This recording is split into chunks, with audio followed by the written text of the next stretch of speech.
I want to return now to the devastating news today of Olivia Newton-John's death. And as Greg Hunt told us earlier, her legacy as a cancer advocate is just massive, supporting tens of thousands of cancer patients at her cancer centre in Melbourne.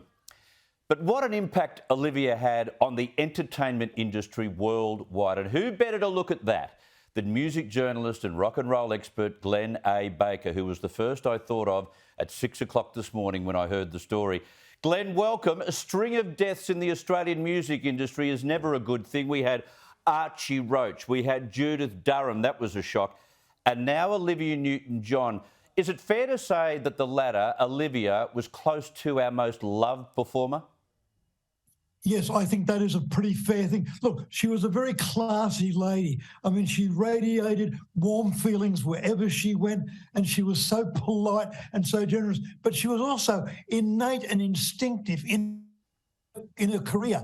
And she made sure that she was surrounded by Australians, even though she was English born. And her managers started out with Peter Gormley, an Australian. Roger Davies is an Australian. And then she used Australian songwriters like Peter Allen, who wrote I Honestly Love You, and John Farrar, who became her producer and her songwriter, and wrote, you know, sort of, You're the One That I Want, and Hopelessly Devoted to You. So she was always sort of one step ahead of what she was doing. And there were those who thoughtlessly described her as a little bit sort of too white bread or too girl next door. But she showed later in her career when she could be on stage with John Farnham and Anthony Warlow, and she could actually sort of like, you know, be an impressive performer.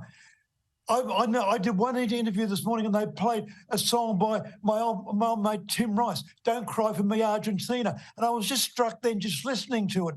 What a great, powerful voice she had. It was certainly not white bread. It was a really classically good voice. And I just think that particularly women, like as with Judith Durham, had a real association with it because she became a bit of a role model to them, whether it was in Greece or whether it was in sort of like, well, everything, in physical. I mean, there was a role model all throughout all her career.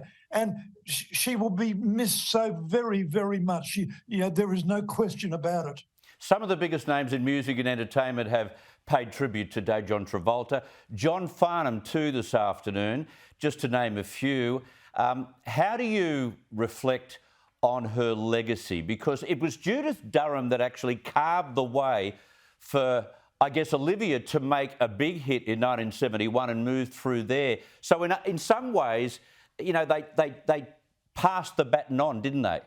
Yes, very, very much so. And it's interesting that also a lot of expatriate Australians were very much concerned for Olivia's career.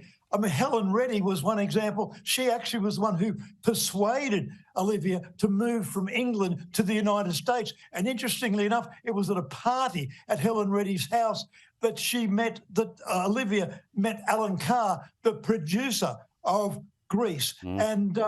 And he was so keen to have her in the film that he made sure that he even had the part rewritten so that she was an Australian who'd moved to America. So, that doesn't happen very, very often. Hollywood's normally fairly set in their ways. But like I said, everyone around her who knew her. I mean, Physical was written for her by Steve Kipner, whose father had produced the Bee Gees in Australia, and it was a song that he had in mind for Rod Stewart. But when Olivia heard it, she said, I want that song. And so, and they had to avoid it being banned by a lot of Midwestern stations in America by doing this video of it being an exercise song and being a workout song.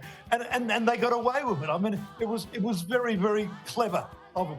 And of course, at the Bicentenary, at the Sydney Olympic Games, at all the fundraising concerts that we have after bushfires and floods, there's only one name everyone wants to see, or maybe two names, John Farnham and Olivia Newton-John, and they did so much together. He must be very sad today.